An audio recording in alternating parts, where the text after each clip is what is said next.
Thank you so much for tuning in to Shaw Spotlight, The Road Less Traveled. My name is Evan Drisner.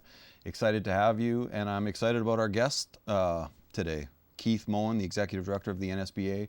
The reason we went with The Road Less Traveled is because we kind of, as we've been interviewing more and more business leaders and people that have had impact, we found that it's not a straight road they've taken, and not necessarily the same road. And I know, Keith, you are exactly that. So thanks for being our guest today. It's my pleasure. Thanks for having me. It's good to have you. Yeah. Right on. Be really stiff and nervous. That's what it translates really good on TV. Okay. Yeah. Everybody act cool. So Keith, why don't you, obviously I've already said you're the Executive Director of the NSBA, Yep. An association that advocates for businesses within our city and our province. But that's not where you started. Right. So why don't we go back in time and talk a little bit about, so you're from Saskatoon? No, I grew up on a farm in the Colonsay Viscount area, so that's just east of Saskatoon, about 40 miles. Okay. Yeah. So what brought you to Saskatoon then? Well, university. Okay. I came to get a better education, a university education, and I did 2 stints through university. My first one was right out of high school. I did 2 years as an English major. I just kind of picked that as my major because it was my best class in high school, and not knowing what I want it to be, just thinking, I'll wear a suit someday and go to work someday and get a paycheck. And like I said, I came from a farm, not mechanically inclined whatsoever, so that was not in my future. I was the only son. I had 3 older sisters, and thankfully they all married farmers, and one of the sisters and her husband took over my family farm, so I wasn't guilt-laden for too long. Anyway, went to university for 2 years, had a very active social life. My scholastic life was not so hot in those days, but part of it too is that I didn't know what I wanted to do. I truly didn't. Yeah.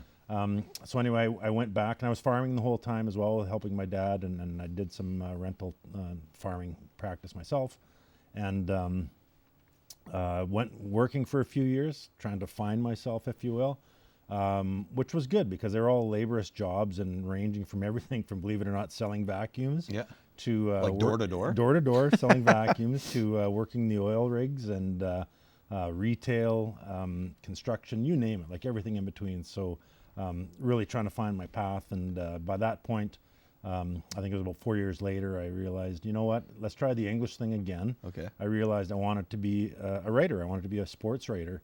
And my goal was to get my BA English major, volunteer for the university newspaper, which I did, covering the sports teams, the Husky teams, which I did, and then get a job and get practice and training, and then move to a bigger center. And ideally, I would, move to Toronto to cover the Maple Leafs, be a beat writer, or Vancouver or whatever, right? And that was sort of the goal. Like, that's what you did in journalism. You wanted to start in a smaller market and move up. But what happened to me in my second stint, when I went back to university 4 years later in 1988, I met a girl. Of course. Met my wife to be, and she did not want to move anywhere. She had a 4-year-old daughter, and so pretty attached to her home and her family, which were all located here in Saskatoon. Mm-hmm. And so we just decided to make Saskatoon work, and we did. So I got my degree, got work in the journalism field, but you know what? It was a lot of hard work to get established. 100%. Yeah. So when you get your degree and now you're starting to work in journalism, were you a sports writer right off the go? And then did you stay that, or were there journeys in that? Yeah, absolutely. Yeah. I started as a sports writer, exclusively wrote for 2 smaller community newspapers. Was also starting to pick up some freelance work, and that's the nice thing about the Saskatoon community that I learned at that time. Very tight-knit and very helpful and accommodating. And anyway, 2 years into my second job, I was told by my publisher, my boss, the owner of the newspaper, that I'd reached my ceiling of my income earning potential, and that wasn't really the news I wanted to hear at that stage. And I said, well, I can make this freelancing. And he said, that'd be great. And if you did, I'd hire you and I'd give you some solid contract work, but it won't be in sports, it'll be in covering news. And so I went from making, I forget what it wasn't very much, but about to a quarter of as much in a contractual basis. I think it's about $500 a month I was making on a contract. I'm like, just scored. I was very happy in that, because I had already had established these contacts and had started some freelance work already. And the thing to keep in mind is that, and this was the early 1990s, the publishing and newspaper industry was completely different than it is today. It was actually burgeoning in many respects. There was a new newspaper that had started up here called the Saskatoon Free Press that Paul Martin and Bill Peterson were co-publishers for. The Western Producer is very vibrant, and there were other ancillary publications that were included in these, like the Saskatoon Sun, for instance. Saskatoon News Shopper is one of the publications that I worked for, actually. So it was very different, like completely different, in that there's opportunity. Yeah. And I made the most of that opportunity by freelancing for virtually everybody. And what happened over the course of time is I became quite entrenched in one of the publications, Saskatchewan Business Magazine.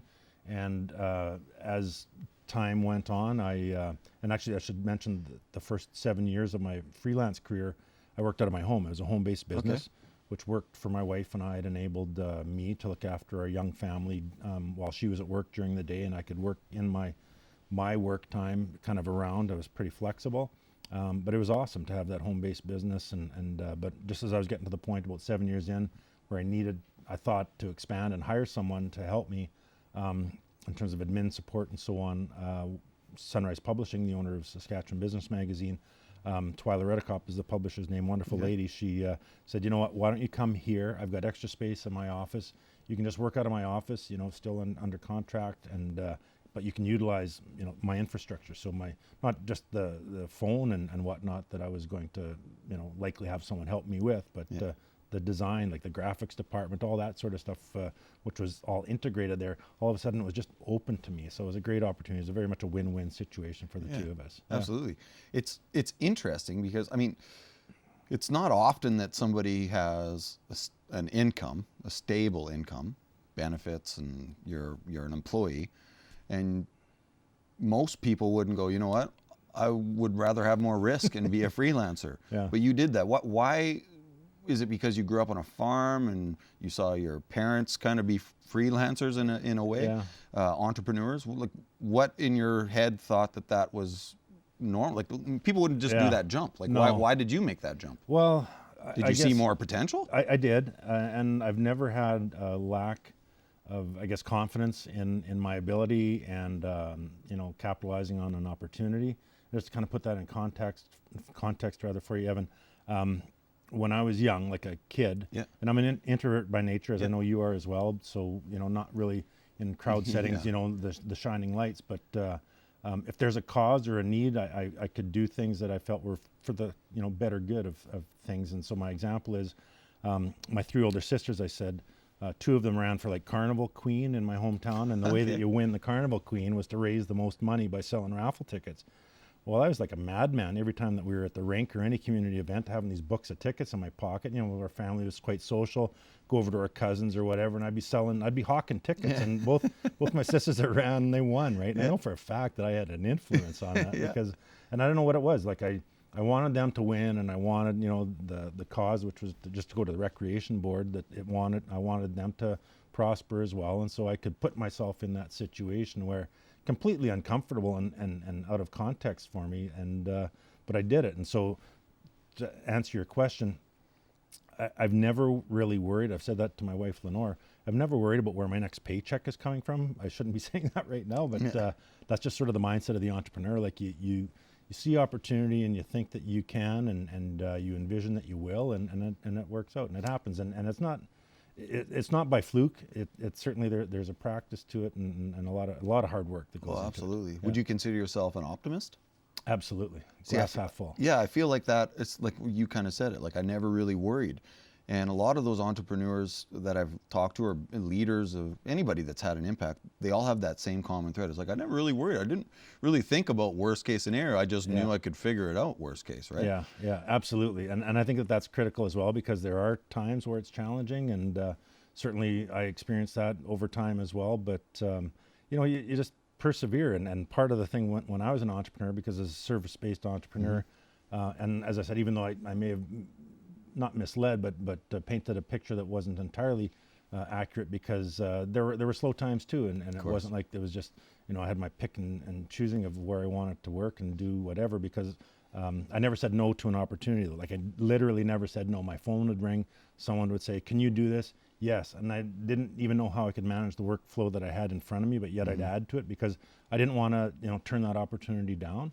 And that sort of leads to, kind of, because I haven't really addressed the situation where I went from sports into business, and it was just a natural, personal business evolution because sports departments were drying up at the time, and there was less and less budgets.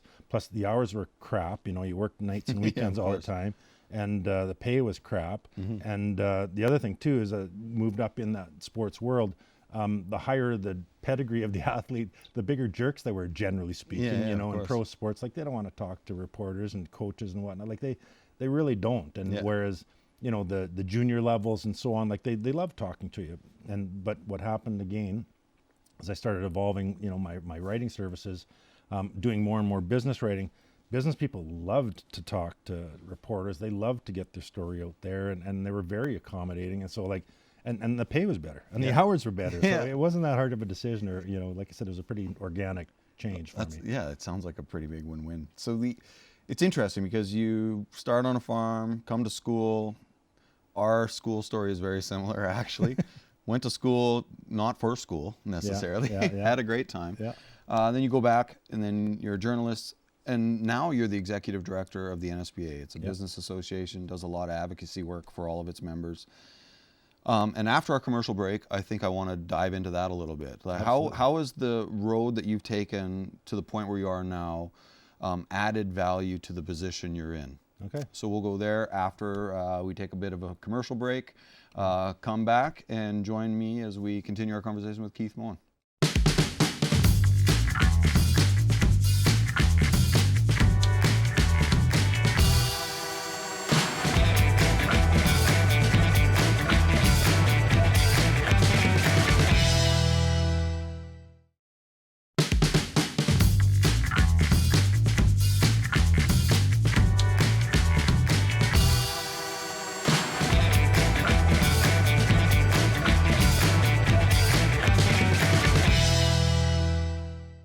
Welcome back. I'm sitting with Keith Moen, the Executive Director of the NSBA.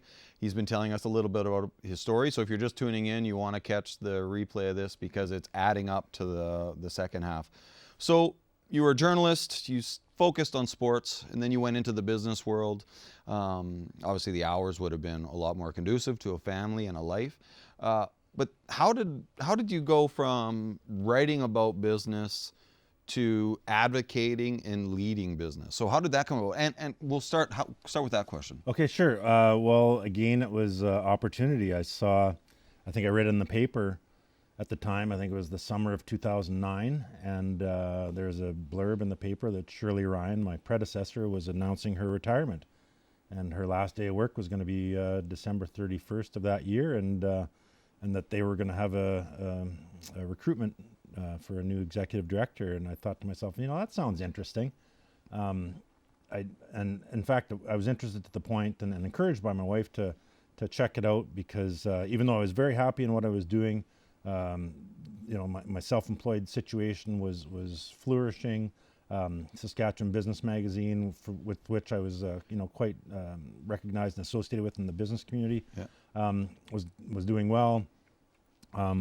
And so I wasn't necessarily looking, I guess. And I think that from someone that's looking or potentially looking at a change, that might even be more desirable for the employer, the other side that's doing the recruiting, because I certainly wasn't desperate. I was just interested, and that interest led to a conversation with one of their directors, Brent Banda, of the day of Banda Marketing, and he encouraged me to submit a resume. And so I was like, okay, I will. And then I got to thinking, resume? I haven't done a resume for like 15 years or whatever it is, so I had to do up a resume. Went through the interview process, which was a little intimidating, I must admit, because I'm in front of a few directors, some of which I knew. Was Shirley involved with the interviews? No, she wasn't involved with the interviews, but in typical Shirley fashion, I think that she had to kind of give the stamp of approval. Thankfully, Shirley and I also had some good relations as well, as most people did, for sure.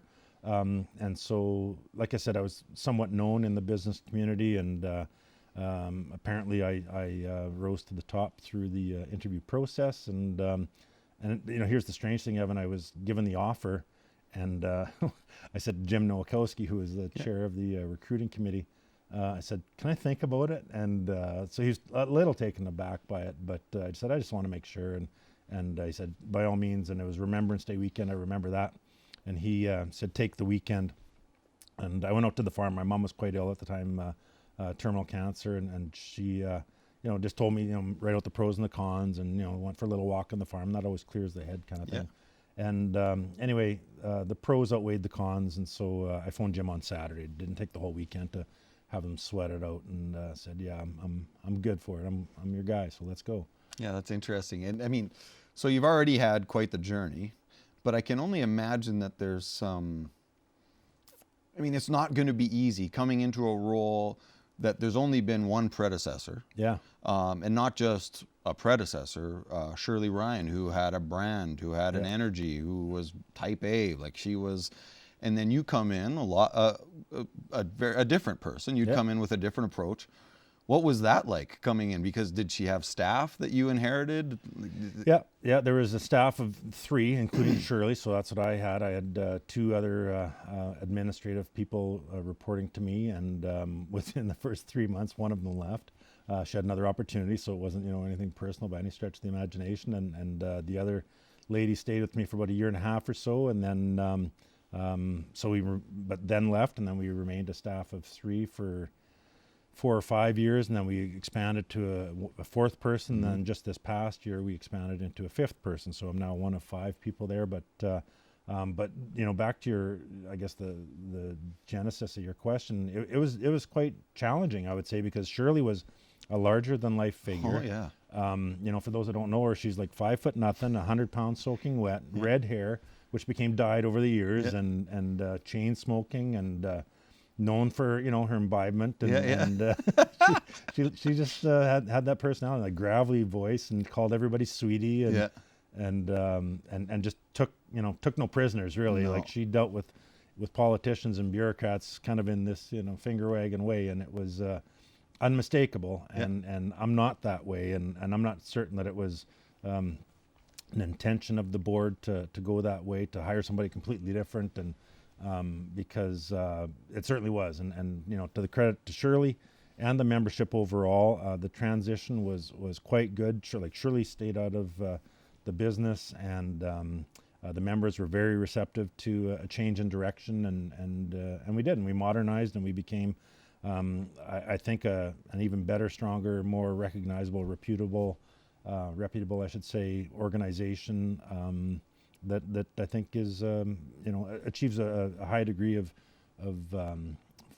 function and responsibility, and all the good things that we're known for. Yeah, agreed. During the commercial break, I was telling Keith that my first memory of Shirley, I'd just gotten into the business scene in Saskatchewan, in Saskatoon specifically. And I went to meet with Shirley, and her office wasn't big, but it felt even smaller when she started smoking. And this was like 2008. Yeah. You're wondering, man, I can't even drink it, or you don't even smell smoke at Smitty's anymore in the morning with that half glass wall protecting us. That's crazy. Yeah. So, I mean, it's interesting because you go about writing for businesses, writing about businesses, and now you're advocating for them. Yeah. I'm sure that journey, and when you're writing and learning about businesses, is added value to you in your role now, because you were listening to these entrepreneurs, you were listening to them. Yeah. How has that kind of aided you in your role as the executive director now? Do you find that you might not understand the business, but you understand what the business is trying to do? Mm-hmm. Like, how has that helped you in advocating and leading the association now with businesses? Sure. Well, I thought that I had good access to entrepreneurs and their business and their insights before in my old role, and I did.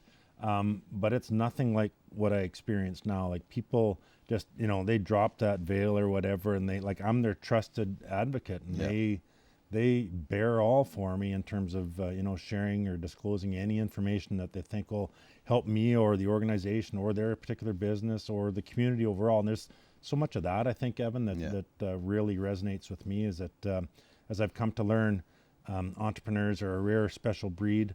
particularly here in Saskatoon where I have the most familiarity.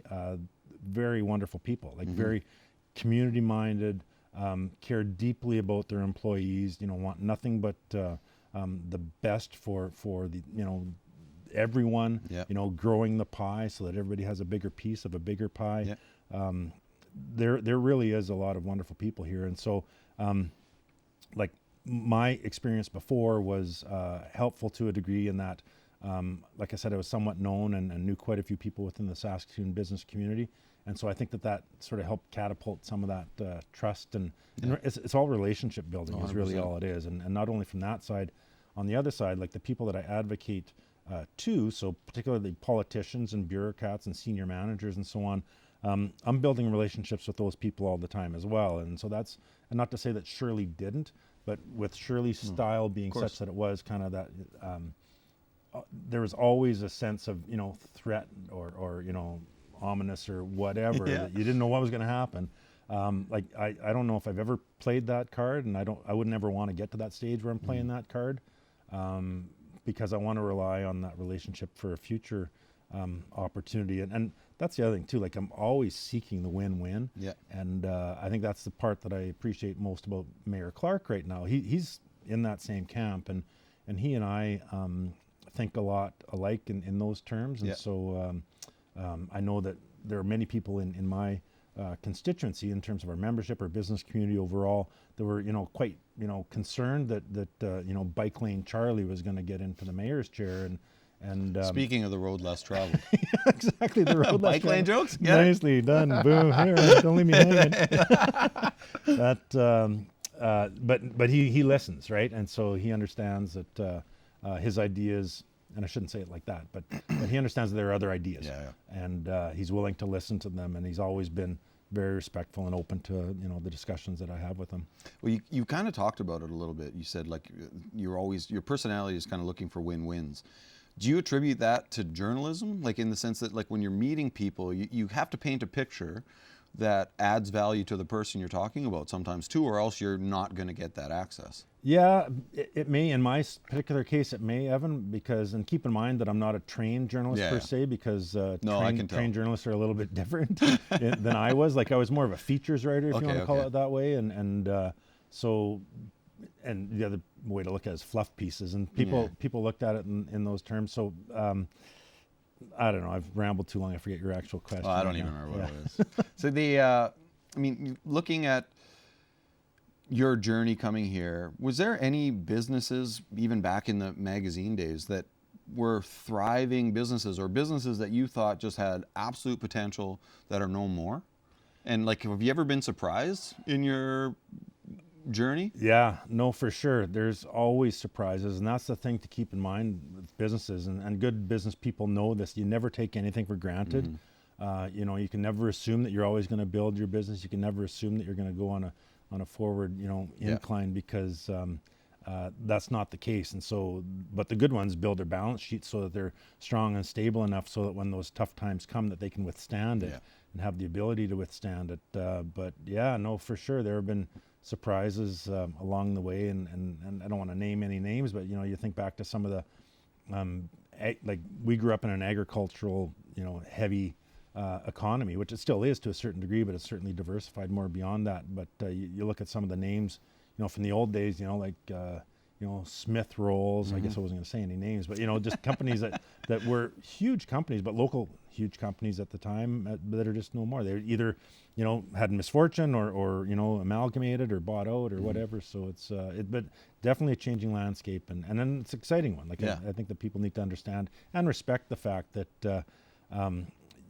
you need to be mindful that these people put their lives on the line and are so risk averse, and it's all strategic and calculated risk, but nonetheless, like I said, you can't assume that your income or your revenue growth is always going to climb, and so you have to be mindful of that. But again, like myself, and to a much smaller degree, because I was never really that capital intensive.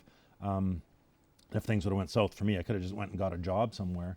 But for others that employ a few people or hundreds of people, they have that weight and conscience weighing heavily upon them, because they know that they're responsible for the livelihoods of many people. And, Yeah. and so point being, they want to take care of those people as much or more than they want to take care of the business. And I can't stress that enough, because I've been in more than one uncomfortable conversation where someone thinks that business owners are just all about, showing up every little now and then to pull money under the till or whatever they're doing, then get on their jet and fly to, Jamaica or whatever. And that's not the case at all. It's rarely.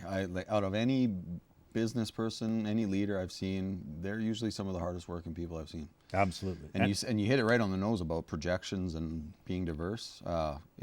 If I could get a job just doing positive projections, I would be one of the best.